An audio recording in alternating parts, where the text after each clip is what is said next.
Hey, folks, back for episode 13, lucky number 13, my favorite number.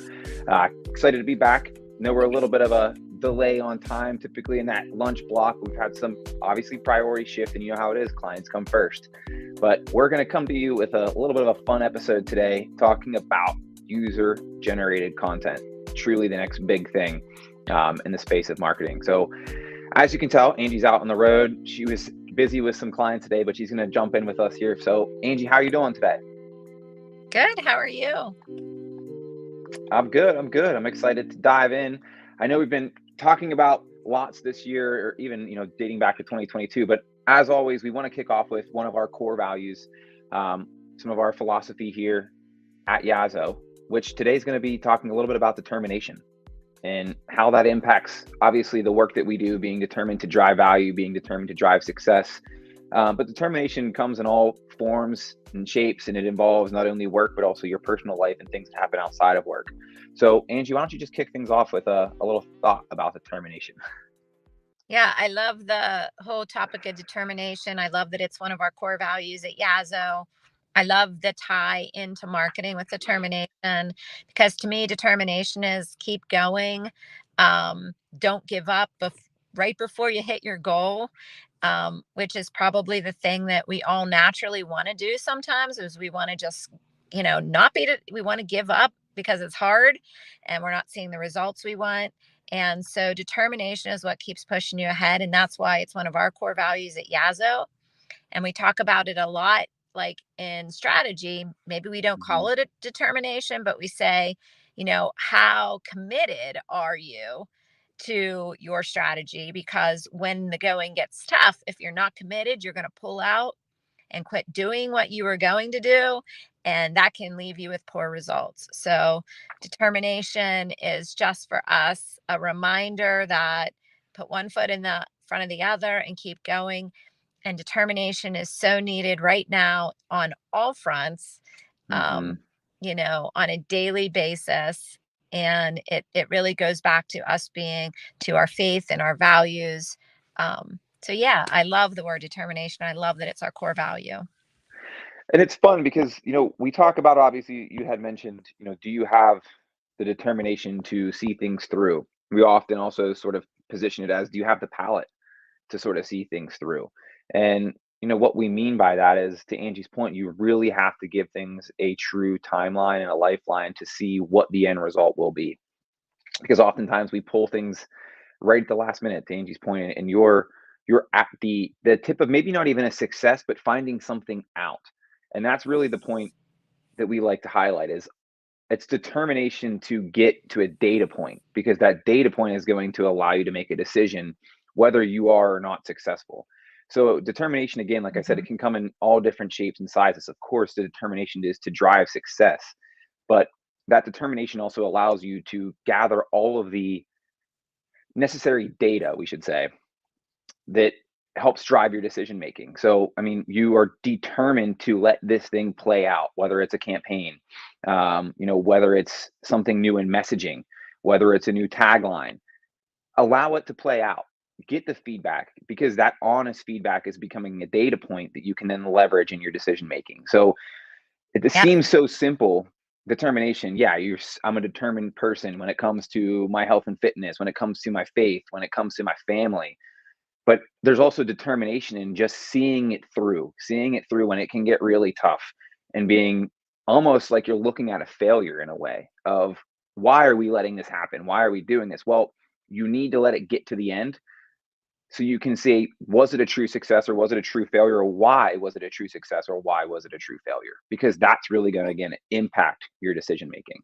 Yeah. And even if it's not like for me, it's like the end is when you have enough data or when you have enough to make a sound decision, you know, like I'm not saying if you So true. committed to something, like I'm not saying if you committed to something for an entire year and it's like a major flop that you need to go the entire year, but make sure that No, you're have enough data to make a sound decision.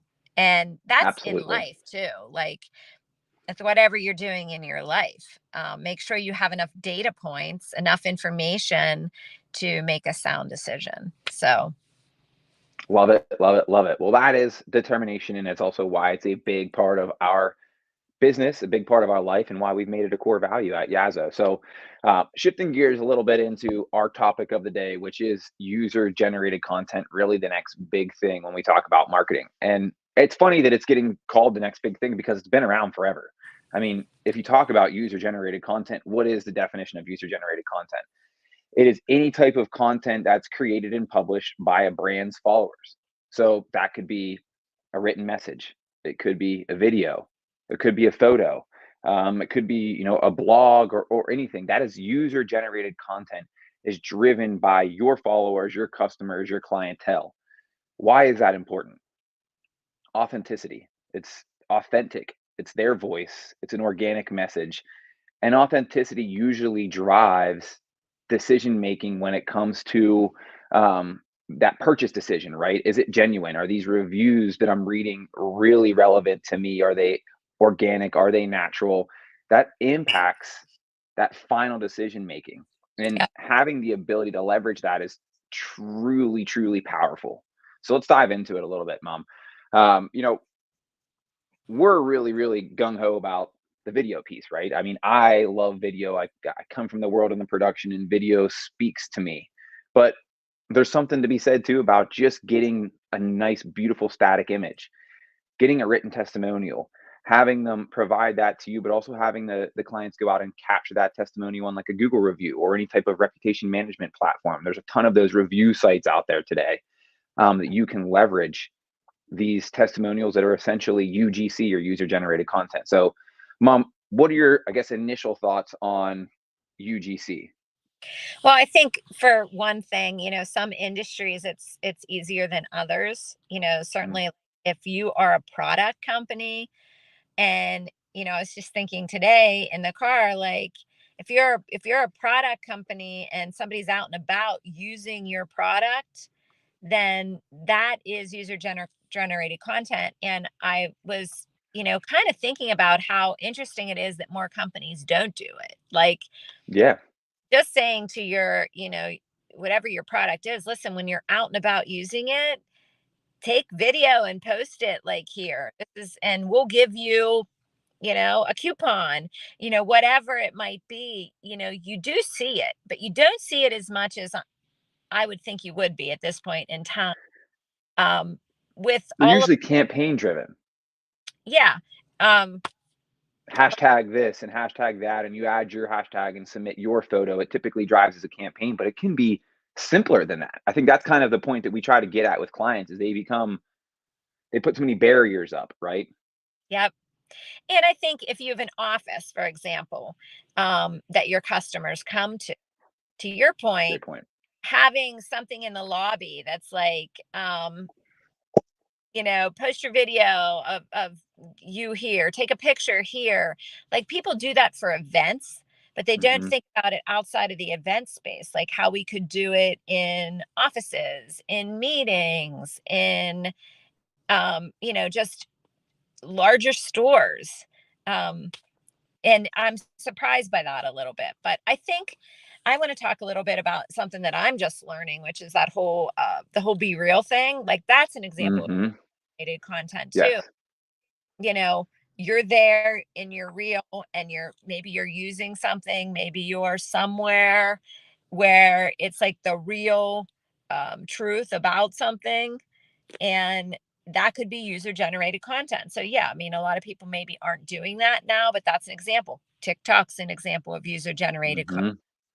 Hmm. Um, and as a Any writer, social platform is a potential for user generated content.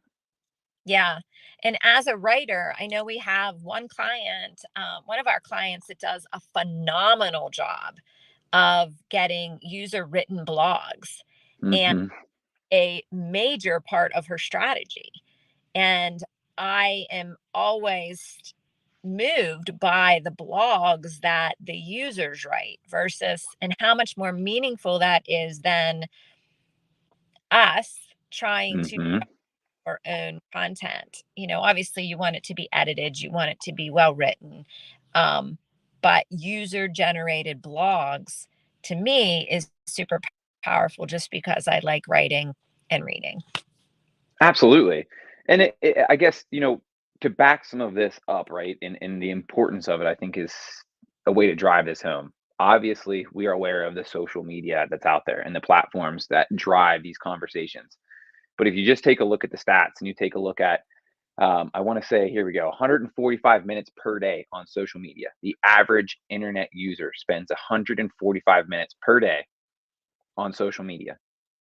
28% of that time, they're researching to buy something. So over a Wow. quarter of the amount of the time that they're on there, they're researching to buy something. So if you can generate some type of voice, um, you're going to fall into that bucket because they're actively looking for products. And more often than not, they're searching reviews. They're searching for authentic, excuse me, reviews. And they're searching for just genuine comments about how the product is impacting someone else, how it impacts their life. Was it the use case that they expected?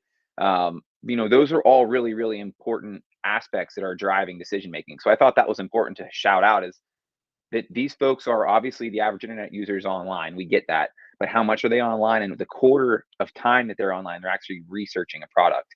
The other really, really quick thought here is that over 23% of the time, they're sharing some form of opinion. So most Mm, of your clients or customers of yourself are usually out there sharing some form of opinion. So it's yes. not like you're asking them to do something that they're not used to doing. It's just, how do you harness it?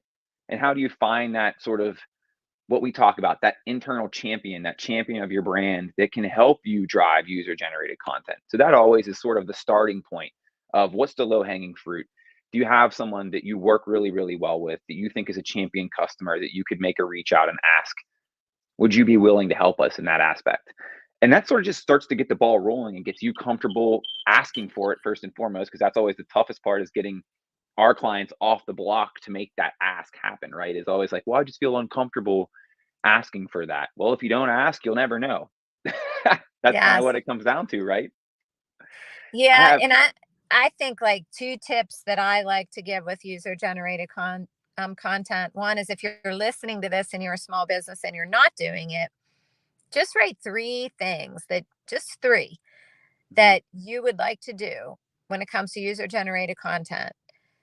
Make them things that you can actually do, to Eli's point, somebody that you can ask, something that you could, a scenario, a use case scenario that you can show, how you would show it, video or photo or blog, and take the steps forward to do it. You don't have to, it could be on one platform. You could just say, I'm Yep. just going to leverage this right now on Instagram. I'm going to ask, these three top users to do reels. That, like that could be where you start.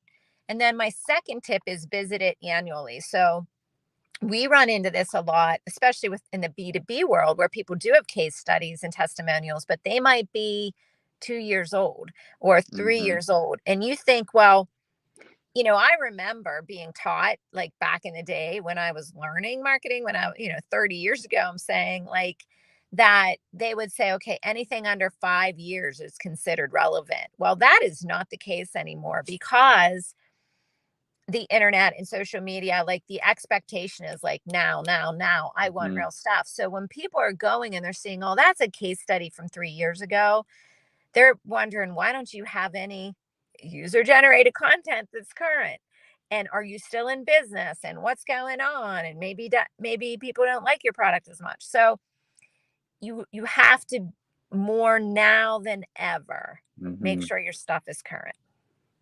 Current, and we always talk about content calendar, and it's almost becoming, feels like we say it's too much, right? But that content calendar is the foundation for your ability to go out and have these things done, and not have it become overwhelming. So scheduling it out and Yes. revisiting it on a regular basis is so important.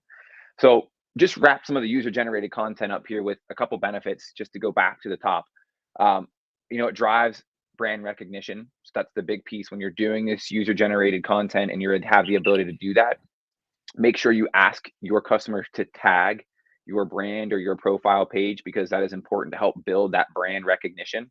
Um, it establishes the ability to connect on an emotional level, regardless of what you think or not. When you have someone provide their organic thoughts, there is sort of some emotion tied to that. That's really important because when you connect emotions to a brand or product, you establish a deeper connection. So UGC helps in that emotional piece, right? Um, it's free. It's free marketing. I mean, it's word of mouth marketing. All of those things we talk about today. Oh, social media ads are too expensive. I can't compete because I don't have the budget. This is free. It just takes a little bit of internal effort that, yes, maybe time and resources internally to make the ask, to put the pieces in place. Um, but this is the ability to leverage your marketing budget by doing some things that are truly free. And Yeah. that word of mouth goes really, really far. And then ultimately, it comes down to the authenticity of your brand, which I know is a tongue twister for me today. But being authentic and really telling the brand story through your customer is going to be able to drive the overall marketing of your product, but is the true value in user generating content. Yep, absolutely. And even if it's not, even if you have to tie, like if you do this, you get a 20% discount. That's okay. That's not truly free. Yes, you have to look at that, but it's not like to Eli's point where you're saying, "Oh, I have to spend $5,000 on a quarter of social media ads and I'm concerned about that." Hmm. Um What's my ROI? right. So, it's definitely doable. And yes, do large companies have a budget and really get into this and make it a true campaign? Yes, but we're talking today about where to start with user Hmm. generated content. Absolutely. And if you are curious about where to start, let us know. I mean, we're happy to have these conversations. And this is really what we love to do because this is grassroots marketing. I mean, this is really where you get to have some fun, get to leverage those champion customers and create some really, really amazing stories that'll hopefully drive your brand. And, going back to determination, if you are determined to help be successful, this is an easy grassroots way to get started. So, tying the two pieces together of determination and user generated content. If you guys are determined in 2023 to help drive your business forward, user generated content is a way to do that. And I was thinking, like, I can't remember what the company's name is. They had a Super Bowl ad, but they provide like stuff for in your car to make it more organized. Hmm. And I'm thinking, like, how cool would it be to see users like in their car actually like, hey, I'm using my whatever here. And you're thinking, look, that's me. I should be using that. And then you go buy it. Not, you know, so much more effective than just a fake ad, right? Of Yep. somebody playing that out. Um, so much more And effective. that's the ultimate piece here is how do you do UGC? So it could be different for B2C and it could be different for B2B. So those are also, really good points to make. And my brain started going when you talked about, the product piece. Those can sometimes be easier to wrap your head around, but UGC is also very applicable when we talk about B2B relationships. So don't also get, stuck in, well, I don't sell a product per se. I'm more service driven. Well, you can still do user generated content in a B2B world. Oh yeah, absolutely. Well, And you just got to get creative. exactly, exactly. So let's kick things off in the last part of the find things refreshed here with our shout out, our find things shout out. Which Angie, I know you've got an event coming up here mid year that you're excited about. But before we Yes. do that, I just want to highlight one thing that you said that some folks may not be familiar with right now, which is the platform Be Real. It is a new social media platform that is really living in the moment. When you talk about user generated content, it's worthwhile just to explore a little bit, and it's just called Be Real. So just thought I would throw that out there as a quick shout out, but I'm going to pass it over to you because I know we have a really, really exciting event coming up mid year.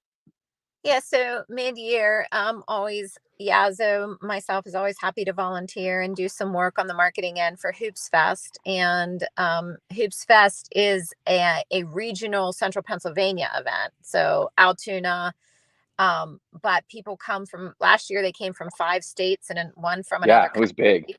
Um, it's a 3-on-3 basketball tournament.